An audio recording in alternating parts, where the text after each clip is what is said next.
Hello, everybody. What's up? Good to be on live today. I'm excited. Of course, I have my favorite people with me tonight, and it is going to be an amazing night. So, do me a favor, share the live wherever you're watching from. Let us know where you're watching from tonight and share the live. Share the live. Share the live. I'm not going to lie to y'all, we are a little stirred. A little bit. Just a little bit. So, it's going to be I think that there's gonna be a little shift on here tonight. I could feel it already. Um, and so yeah, I'm excited. Share the live.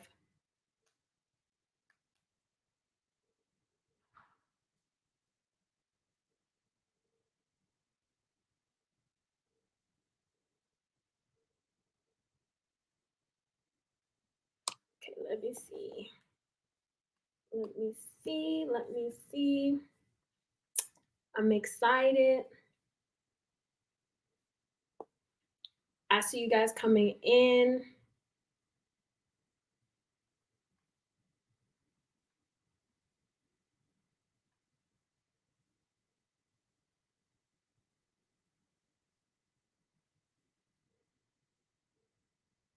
Let us know where you're watching from.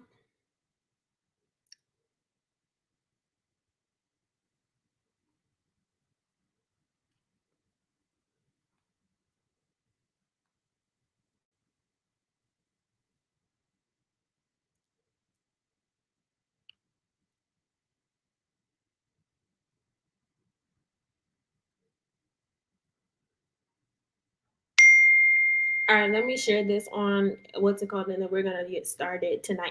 So tonight we're talking about vision. Put that in the comment section if you can hear us, whether you're watching now or the replay. Put the word vision in the comment section. We're talking about vision tonight. We're gonna dive deep into vision. So I'm excited. Shaquavia, can you just introduce or just say something so we can get started? Stir us up a little bit. I'm excited, and we're gonna get started in Jesus' name. Hey y'all. Of course y'all know I'm Shaquavia. I'm so excited about what we're going to discuss tonight about vision. You know, vision is so important with our walk, our everyday walk with God, our everyday with our promise that we're trying to fulfill every day. It's so important for us to have vision. So I know tonight God is going to move and he's going to step in, pretty much take over the live tonight. I can just feel it like Prophet has said. We are already stirred, and I think us talking about this in the season that we're in, it's important to know why we are need to focus on the vision God gave us. So y'all get ready. Allow God to come in your space right now. Allow him to shift your atmosphere and be ready to receive whatever God is going to dish out tonight on this live. Chanel?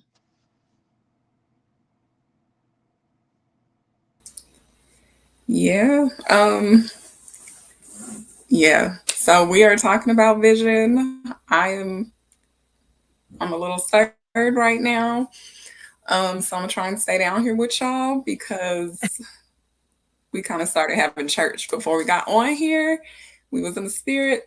So yeah, vision is important. Like there are things that impair our vision, where we can't hear God speaking to us about vision. Um, so yeah, like we're gonna get into it tonight.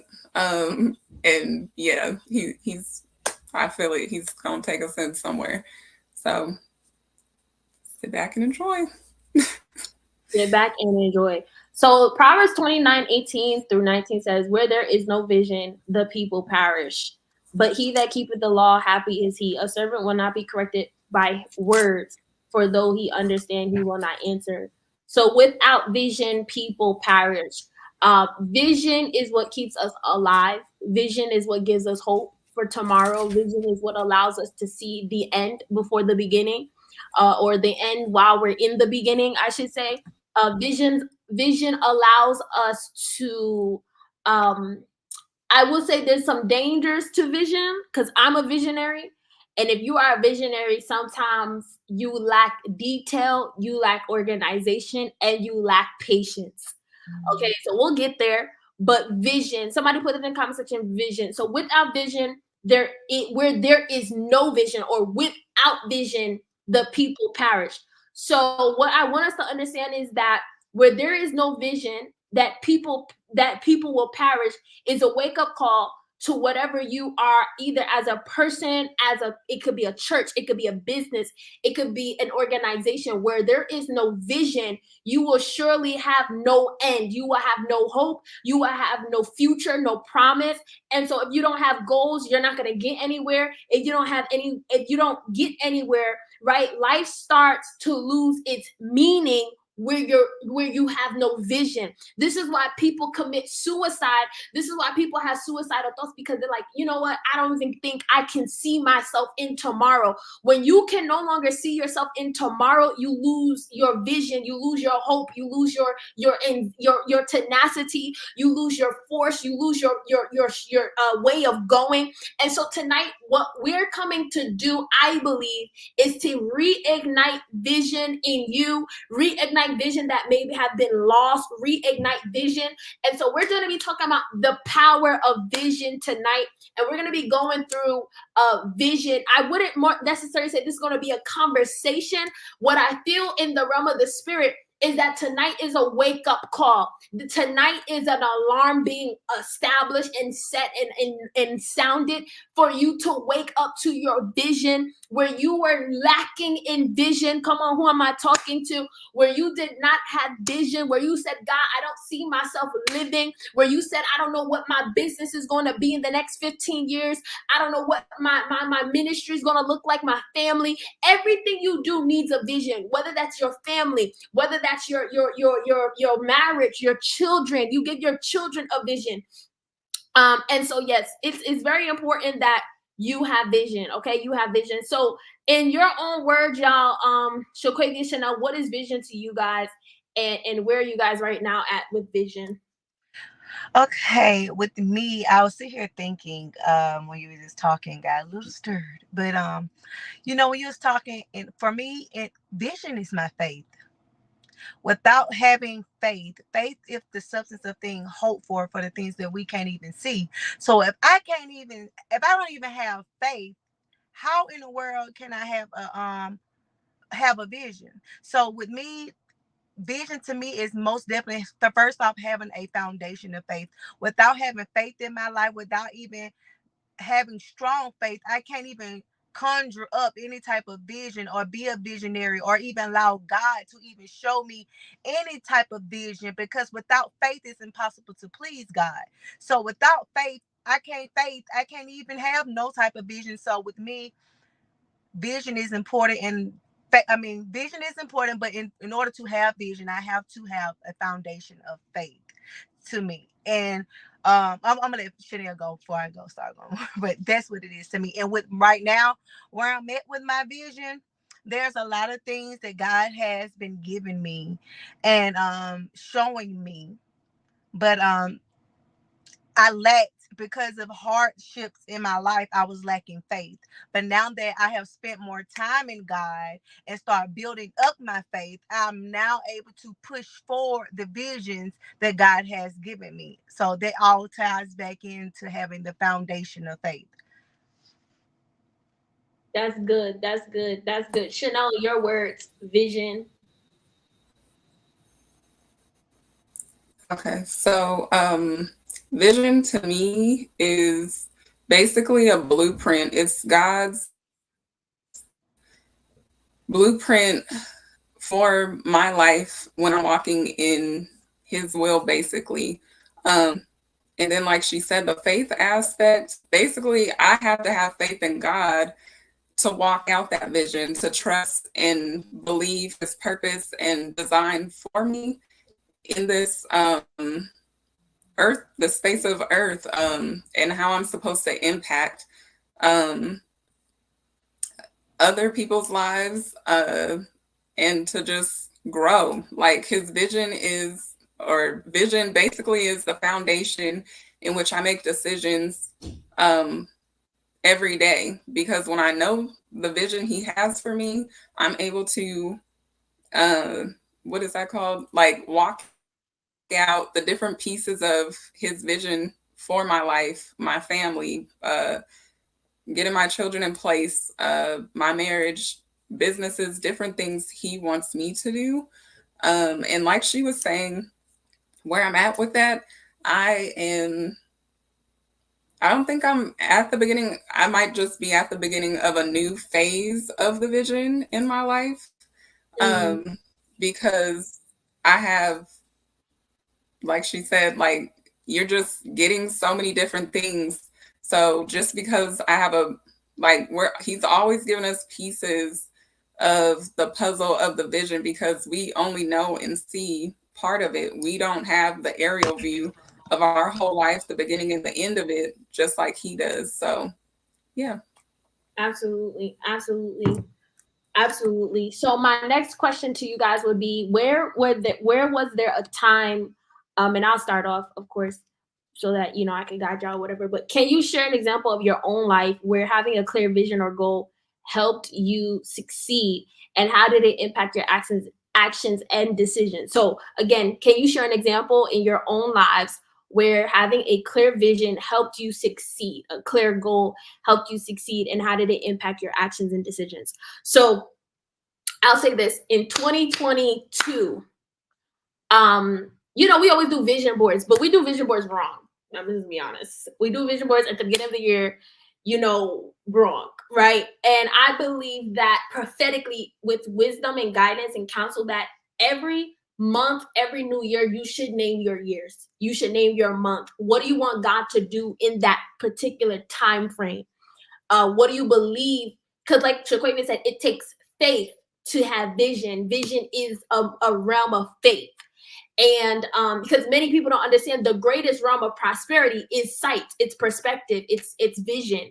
If you can look in a thing and see potential, that's more weightier than a person actually having physical money. So what we have to understand is, when you come into a new year, you name your year. That's a part of vision casting. Naming the year, naming what you want God to see, naming what you're believing God to do. That's what vision casting is about. So in 2022, I told myself I was going to buy my Benz. I told myself I was going to make another 6 figures in my company. I told myself I was going to grow Trailblazer by the grace of God. And I told myself I was going to just build business, build influence that year. So now my actions and my decisions have to be around the vision that I'm casting for myself. So if I say, hey, I'm gonna buy my car, I have to start budgeting. I have to start setting things in order. I have to get my credit right. Maybe I have to look into particular things when it comes to business. So 2022 was a time of vision for me, where I was able to impact. And a lot of people don't understand, there is a fine line between casting vision and manifestation. We always see in this hour, the girls and the guys or whoever trying to manifest and do all types of stuff. But let me tell you something, words are powerful. The Bible tells us words are powerful. Anything you see the enemy do or does is literally a duplicate, right? Or a replicate of what God is doing. So it's not that manifestation is bad, it's the way they go about it, because they're not going through it through the 4th dimension in God, they're going through the 4th dimension in the demonic. So what we have to understand is, when you're casting vision, the most important thing is, what do you want God to do in that hour? Because when you join your faith with God, and it creates an atmosphere of miracles around you. So when I cast vision, my thing is, what is God saying and doing for myself? I think no one should go day by day, week by week, month by month, not knowing what God is doing in your life.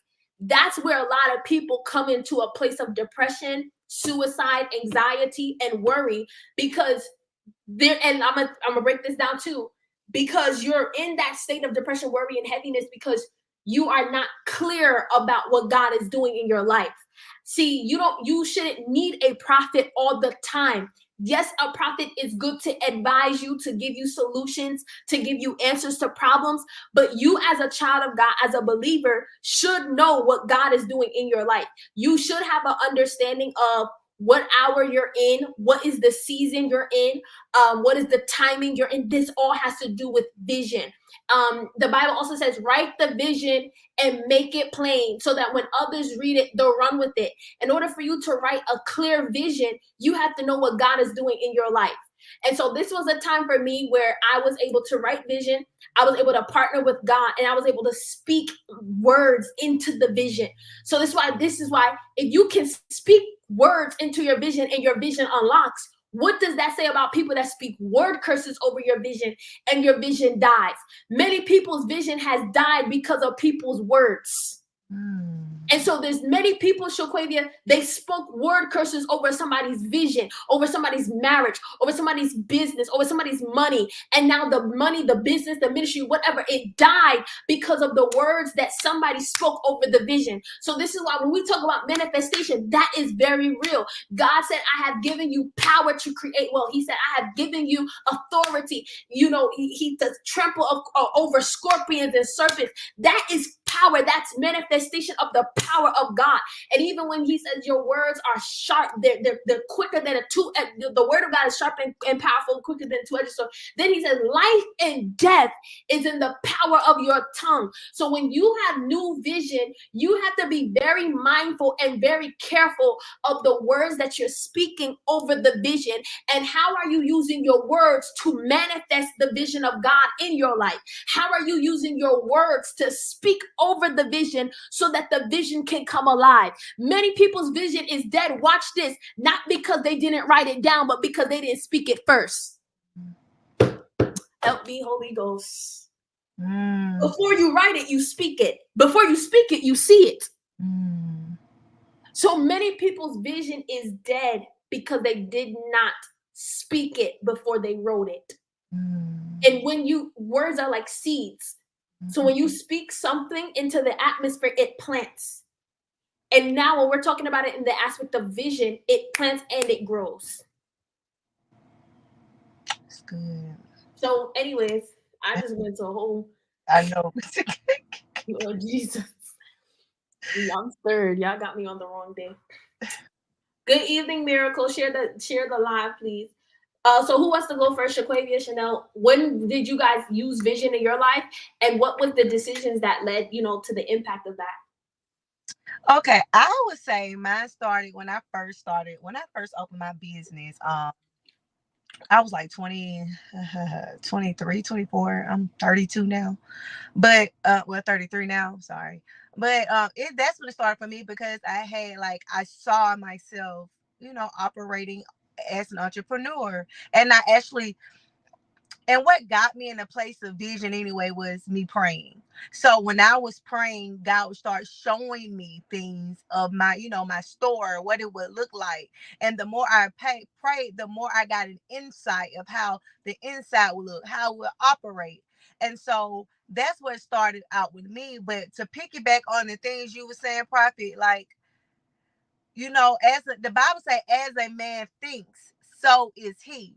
So even though in prayer, I was seeing the vision, but every day I had to think and see myself, almost like I'm daydreaming, imagining almost in myself, like painting a picture in my head also of what my store would look like. So the more I painted the picture, the more I thought on what my building would look like, the quicker it started to manifest, the quicker I started gathering things, and things started opening up for me. But to me, I had to just think, not only just say it, and I had to start thinking it every day. Every day I thought about it. Every day it came to my mind. Every day I was painting a picture in my head, because the Bible do say, as a man thinketh, so is he. And then too, with our visions and what the things God show us, we just can't go telling everything. Some things, the Bible said, no, let your left hand know not what your right hand is doing. Some things God show us, we have to keep it to ourselves. Look at our buddy Joseph. Like, he had a dream and he shared it with his brothers, and then that's when all the mishap came about, when he was sold into slavery, buried in the pit. Like, we gotta learn how to keep things to ourselves that God showed us. Some things are not meant to be shared. If God gave you a vision, if you're a visionary and God is showing you things, learn how to keep it to yourself. Build it in private. Speak on it daily. Speak on it daily. Please, the Bible say, as a man thinks, so is he. But your words are powerful. Like Prophet said, they're sharper than a two-edged sword. Your words, your words are power. They manifest. Before, in the beginning, God created in the heavens and the earth. He spoke. He said, God said, let there be light, and there was light. Everything God did, he spoke it, and he put that same power in us. So when it comes to vision, I learned the fact that when I came to my business, I had to learn how to speak it into existence every single day. And what I did by speaking, I was rehearsing my business. I was making moves. I was playing. I was thinking out loud about it. I was spoken into existence every day. And I also painted a picture or a portrait, how I wanted my business to look, how I wanted the inside to look, what kind of clothes I wanted to have in there. Like, I just was a visionary every single day. I dreamed about it. I thought about it. And that what made it the vision come to life. Pretty much every day it was in thought. Every day I didn't take it out my mind at all whatsoever until that thing was birthed out. But so then with me, that's how it worked out for me. Chanel.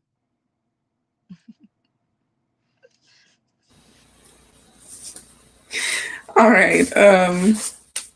So let me see. Okay, so for my own life,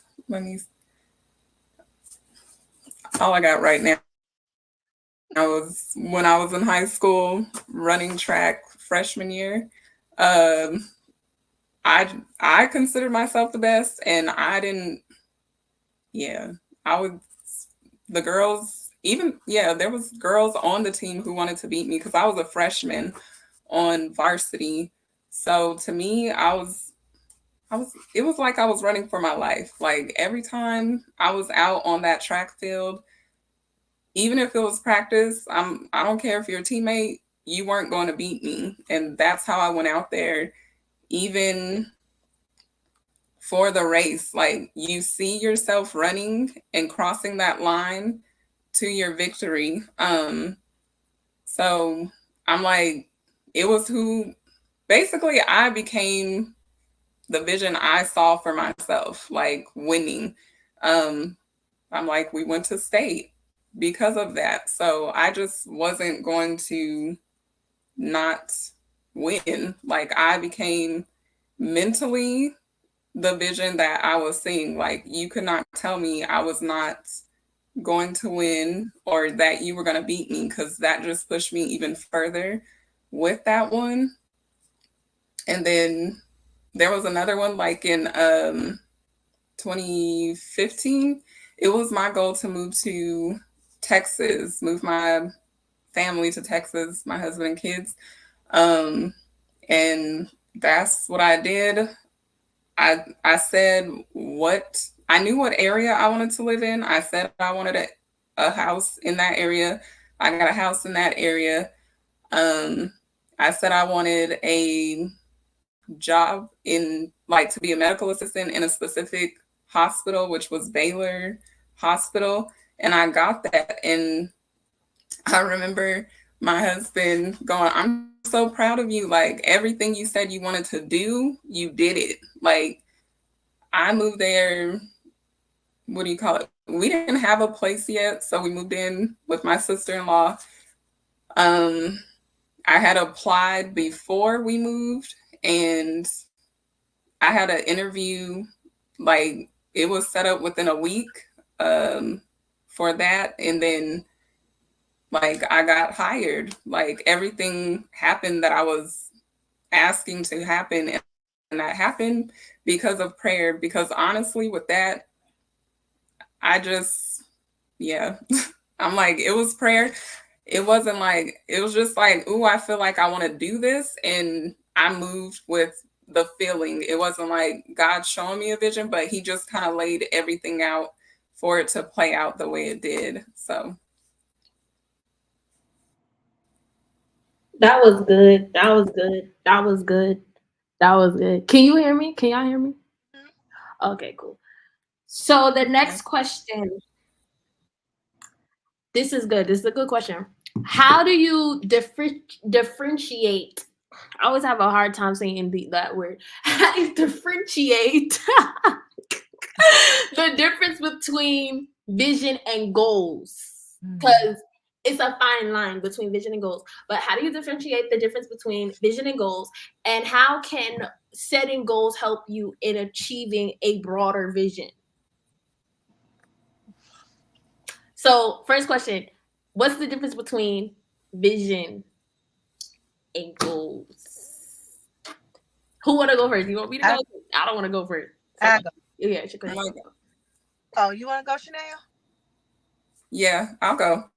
Okay, good. So to me, vision is a blueprint, like the foundation, the floor plan of everything. And I feel like goals are the building blocks, the action steps we have to take in order to attain the bigger vision. I don't know why my mind went to a house and all that, but literally it becomes like the action steps to whatever it is you're trying to accomplish.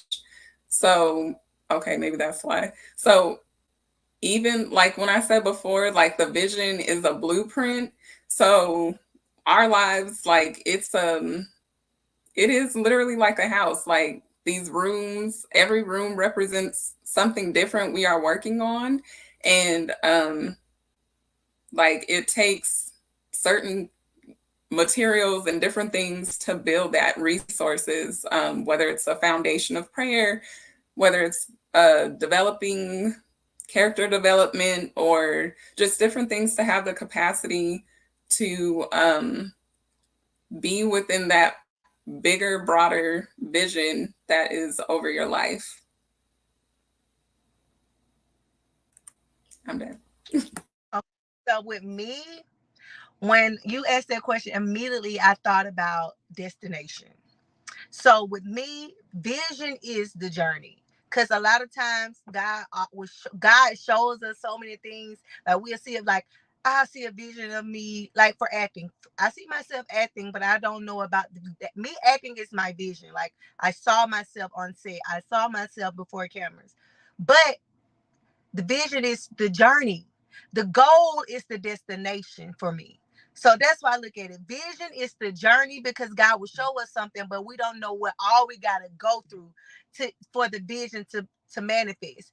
Goal is the destination of the vision to me. So that's how I differentiate the two. Vision is the journey. Goal is the destination. So that's simple. That's how I look at it. That was good, Shaquita. Those are both good answers, you guys. And so how can goal setting help you build your vision? I'll answer this one. Goal setting is important. Many people don't know how to be productive in life. I find that a lot of people are very distracted, waste time, do what they want to do. And I believe goals helps you create a broader vision because it helps you remain focused. If you're not focused, your vision can never grow. You understand? So when you write the vision, make it plain, and then you have the goals to get the vision done, you will remain focused because you have a clear point of steps of what you have to do to accomplish the vision that you have written. And so I think a lot of people, they have vision, but they don't have steps. They don't have goals. And yeah, but I will say there's a danger in this too.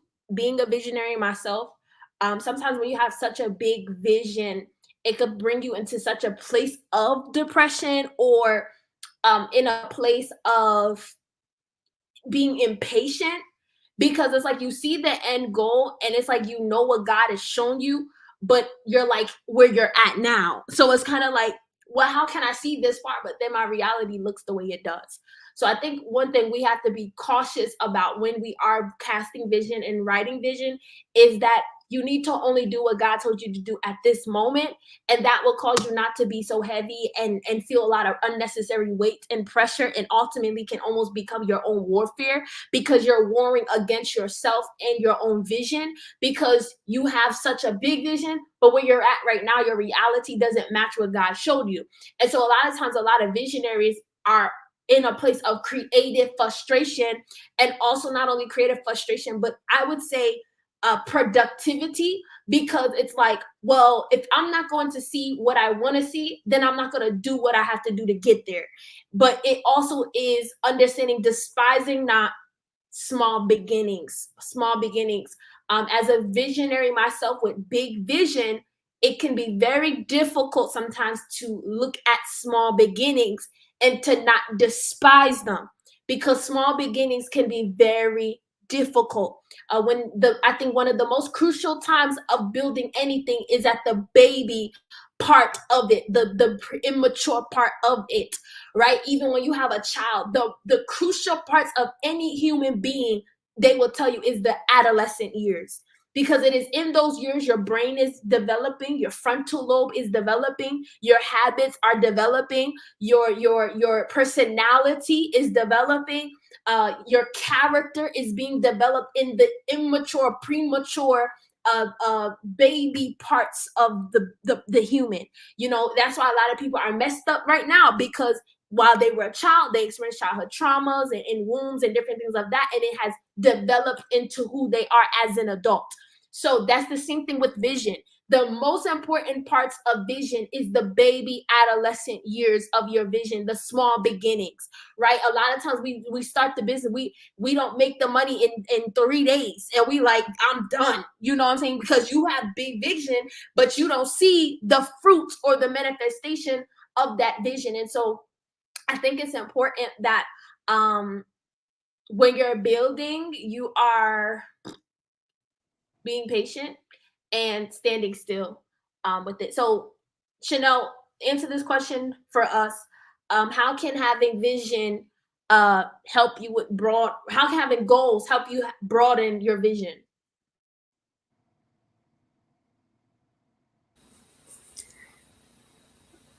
Well, having goals to help you, or how do goals help you broaden your vision? They help because when you get the smaller steps done, all the smaller pieces, they're going to build to collectively make something that is bigger.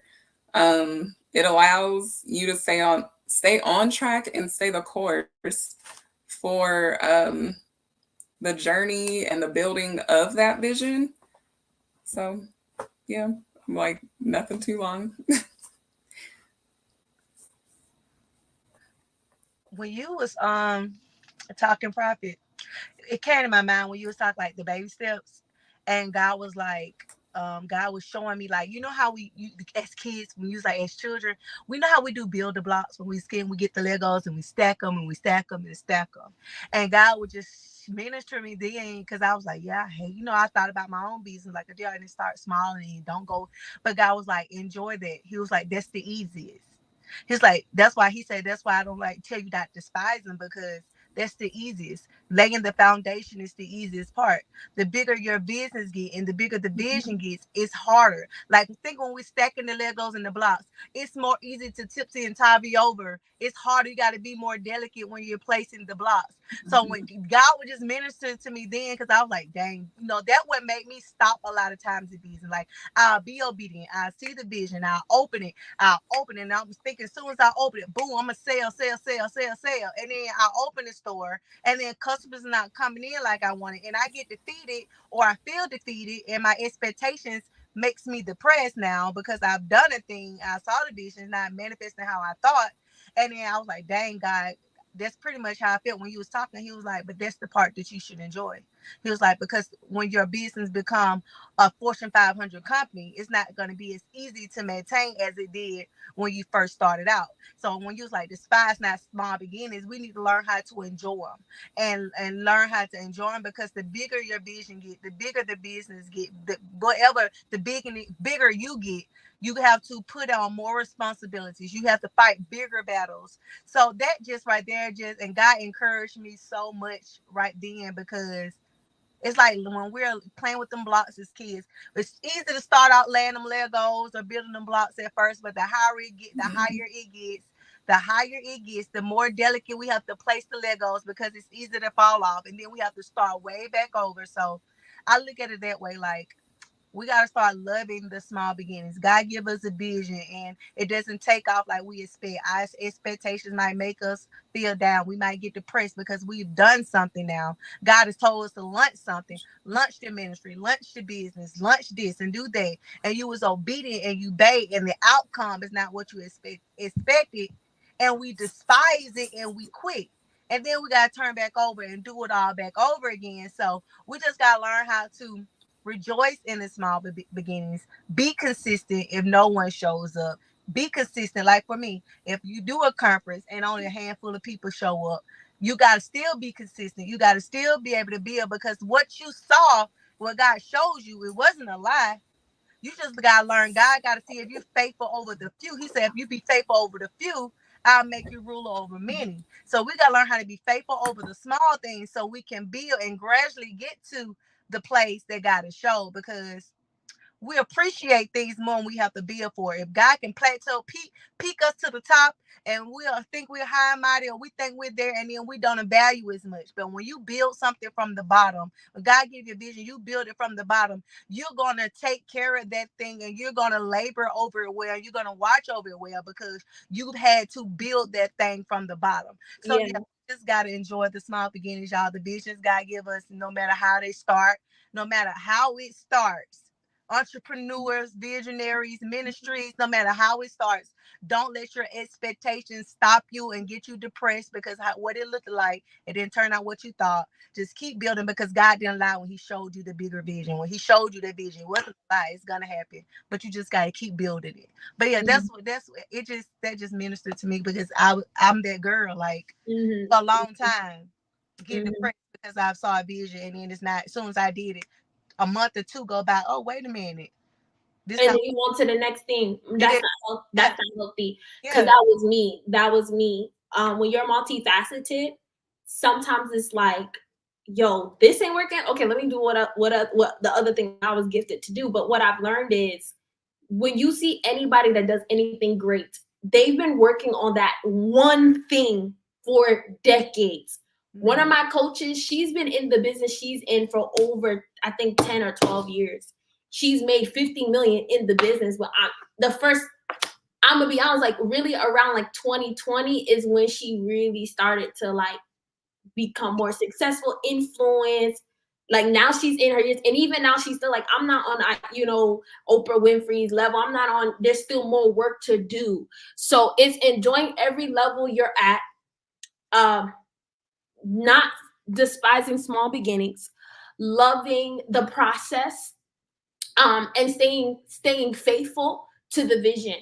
I find that many people are not faithful to vision. Even when Shaquavi and we had this conversation recently, how we have vision and then people come and then they go once they're not benefiting from the vision anymore. It goes back to what we just said. Stop treating your vision like a side chick. Like somebody that's supposed to just come, by, once in a while to see a sneaky link. Stop treating your vision like that. No, your vision is something you're supposed to fall in love with. Your vision is supposed to be, when you have that relationship, it be rocky, it be up, it be down. Y'all be arguing one night, the next night y'all cuddling and whatever. So you gotta love your, when you gotta love your vision like you love your man. Hello. Somebody, okay. But it's the truth. It's the truth. You have to love your vision like you're in a relationship because it's not gonna always. I remember I got 2 years ago something happened in my business. I lost $8,000 in my business in profit. And I wanted to quit right then and there. I remember last year something happened in Trailblazer. I wanted to quit. But I could not quit. Yes, I took a break. I should have done that because just because something happens in your relationship, you don't always take a break. Hello, you forgive them and move right on. So that's an analogy that God just gave us right in this moment. Treat your vision like if you were in a relationship with it. Good, bad, ups, downs, fall in love with the vision. Stick to the vision. Despise not the small beginnings. And it's something else you said, Shaquavi, that brought a story to my mind. And I love sharing this story because it's so good. But when I think I even told y'all this story before. A man of God was poor and his wife seen vision in him. and said, you have the potential, and they were homeless. They just lost their house. They had nothing, but she saw the vision and she had foresight in him. And together they built from the ground up. And he even says men more so cherish their women more. He said when the women stuck with them when they had nothing, or when the woman stuck beside them when they were building something. You cherish that individual more because they remember when you ain't have all of this. And so it's very important that vision, when you're building vision, you are not speaking against, this is so good, you're not speaking against what God is doing, because many times when we are not seeing it, we'll curse it. Yep.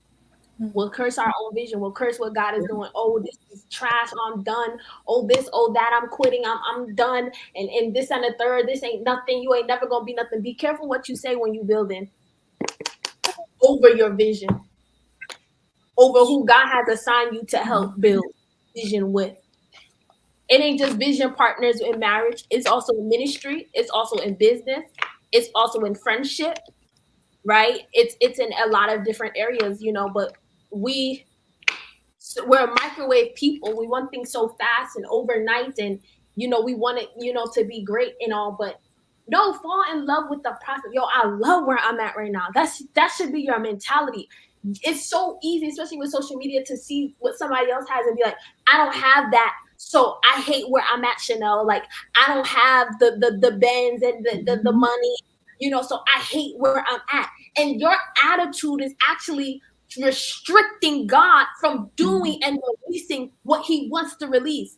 But if you just fell in love with the small things, if you just fell in love, look, he ain't have money to take me to Ruth Chris, but he had $10, $20 to take me to X, Y, and Z. No, love that man where he's at. Speak life into him. Speak life into your vision. I may not have 20,000 clients right now, but I have 10. So I'm going to honor my 10. I'm going to steward well over my 10. I'm going to look after my 10. He said, if you look over little, I'll make you ruler over much. So this is what I'm telling you. When you're building vision, it may not be much now, but my God, if you just speak into it, if you pray and tarry over it, if you intercede and fast and believe God and work it every day, become 1% better, as we say every day. You learn something new. You did glory to God. You will start to see that vision unlocked and unveiled. Anyway, I'm in a hotel, so I don't want it to be too loud. So Glory to God. I want to add to that real quick. How you were saying people are on social media looking at other people's vision and despising their vision. We can compare our vision to somebody else's vision. And part of why some of us don't like whatever vision we have in front of us is because we didn't fell in love with somebody else's vision and got an expectation that we should have the same type of vision that they have. And that's not even where you're supposed to be. You're looking somewhere else, which means you're not even connected to the source who's giving you the vision anyway, because you're worried about somebody else's vision, or trying to do things like them and wondering why it's not working out, because you're, by design, you weren't made to do that person's vision. There's a whole vision in front of you, and you haven't embraced it. And some people's lives are difficult because they're still trying to, like I said, walk out somebody else's vision, or they think because somebody else is living a life of opulence, as Casherelle Prophets be saying, or wealth, like wherever we are supposed to be is a perfect vision of what our life is. Like, our life only works when we align with the vision that is for us, in that aspect. So that's my 2 cents.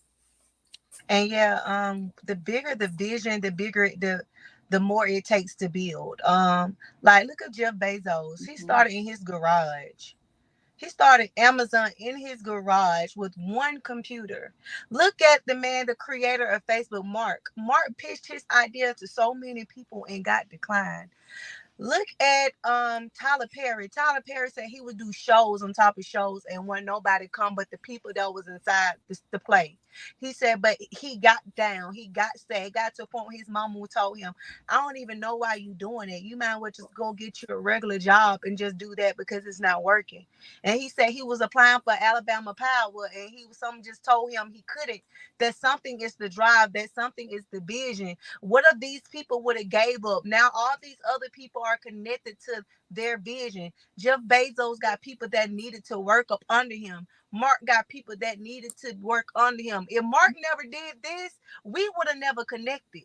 You gotta look at it. It's your vision is really Wow, you just said something major right there. That is true.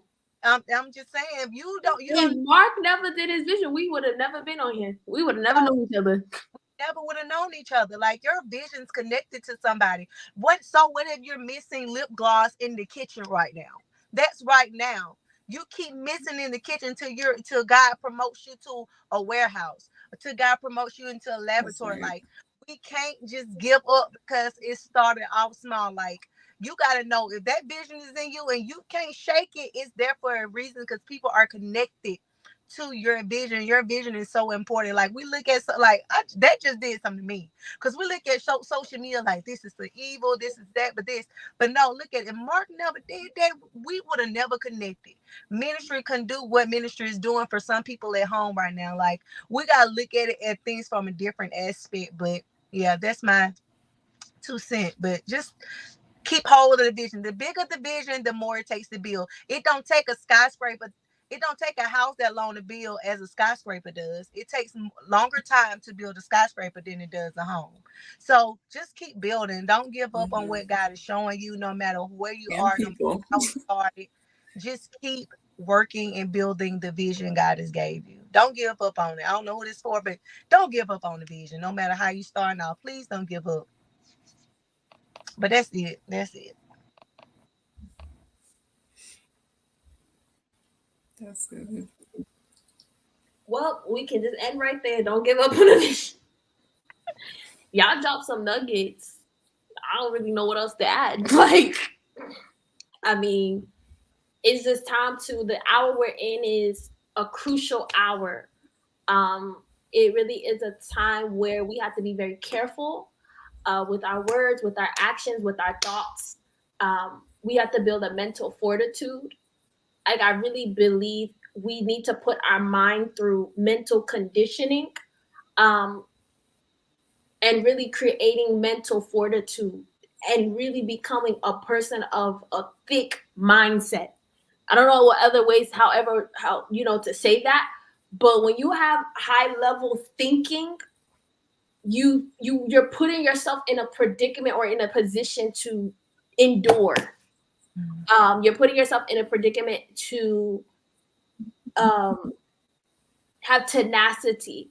So this is the hour. If I say anything, guys, look up on Google, look up on YouTube. How can I build my mindset? How can I build my capacity in my mind? How can I build stronger mental fortitude? How can I condition my mindset? How can I learn how to dethrone, thank you, Lord, and tear down and uproot seeds that have been placed in your mind through experiences, through thoughts? Because every thought that is in your mind is not your own thought. That's why he said, tear down vain imaginations, casting down thoughts that try to arise or go before the thoughts of God, the Lord. So we have to be very mindful about what we think, because what you think becomes your reality. And we're talking about vision. Vision is connected to what you believe. That's why Shaquavia said earlier, so a man thinketh in his heart, so is he. So we have to be very mindful of our thoughts. How do you see yourself? How do you see your vision? How do you see what God has given you? And so this is an hour, I'm telling you, if I can say anything prophetically, go after this call tonight, tomorrow, this week. learn how to begin to build your mental capacity for your vision, because it's not going to be easy. It's not going to be a walk in the park. You're going to want to quit. You're going to want to throw in the towel. But this is why I told you guys earlier, you have to fall in love with the vision. You have to sleep, eat, breathe your vision. That's how it becomes. It becomes a place of walking. It becomes a place of movement for you for years. Your vision, your mindset, your thoughts, your words, they're all connected. And so if I can say anything before we get on, because we've been on an hour, I would just say fall in love with the vision. Speak life over yourself. Speak life over your vision. Speak life over the things that God has given you. And watch God partner with you to build and establish and expand your vision within the earth realm. So that's what I'll say. Shaquavia and then Chanel. I just want to encourage you, those that have gave up on the things that you've been visioning and God has showed you and you gave up on it. I'm encouraging you to pick it back up. Don't feel defeated by the outcome. Pick it up and build it again. Keep going, even if you only get one set. I don't know. I'm just talking about business because I just feel like somebody on here is Come on.